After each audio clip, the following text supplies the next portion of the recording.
Настай аав ээжтэйгээ зөв хүндэтгэлтэй харилцах нь хүний хүндлэг чанар, ёс суртахуун, хүмүүжил, гэр бүлийн үн цэнийг илэрхийлдэг хамгийн чухал үнэт зүйлсийн нэг юм. Энэ нь зөвхөн ахмад хүмүүстэй харилцах соёл биш, харин өөрийнхөө мөн чанар, амьдралын утга учирыг ухамсарлахад нөлөөлдөг. Настай эцэг эхтэйгээ зөв хүндэтгэлтэй харилцахын утга учир тэдний амьдралын туршлагыг хүндэтгэж ухаарл авах. Настай хүмүүсийн амьдралын замнал, алдаан оноо, амжилт бүтээлэнд залуу үед асар том сургамж заавар болдог. Хүндэтгэлтэй хандна гэдэг нь тэдний туулсан амьдралыг үнэлж тэднээс суралцж байгаагийн илрэл юм. Библийн ишлэл эцэг эхээ хүндэл энэ нь чиний сайн сайхны төлөө бөгөөд газар дээр урт наслахын тулд юм. Эфес 6-гийн 2-3. Гэр бүлийн холбоо, хайр итгэлээ батжуулах үндэс. Зөв харилцаа нь гэр бүлийн уур амьсгалыг эерэг болгодог.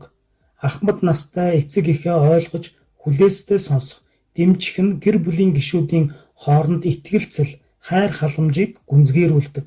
Жишээ нь ганц бие өндөр настай ээжтэйгээ амьдардаг залуу ажлынхаа хажуугаар ээжтэй өдөр бүр хоол бэлтгэж хамт ярилцдаг байжээ.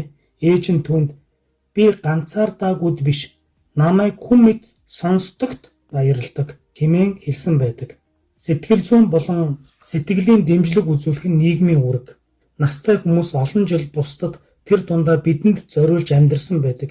Тэдний бие махбод суларч, оюун ухаан, ой санамж доройтох үед бидний зөв, тэвчээртэй, хайр дүүрэн харилцаа нь тэдний амьдралд итгэл найдвар, амар тайвныг өгдөг.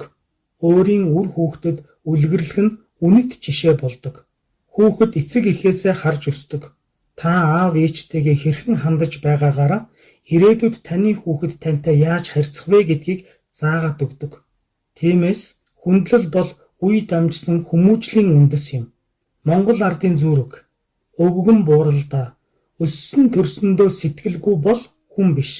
Дүгнэлт настай эцэг эхтэйгээ зөв хүндэтгэлтэй харилцана гэдэг нь тэдний амьдралыг үнэлэх ухамсар, гэр бүлийн уур амьсгалыг тэтгэх арга, хүмүүжил, хүнлэг байдлын илэрхийлэл, ирээдүйн хойч үедээ үлгэрлэх үн цэнтэй үйлдэл юм.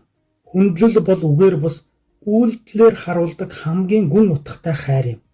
Баярлалаа.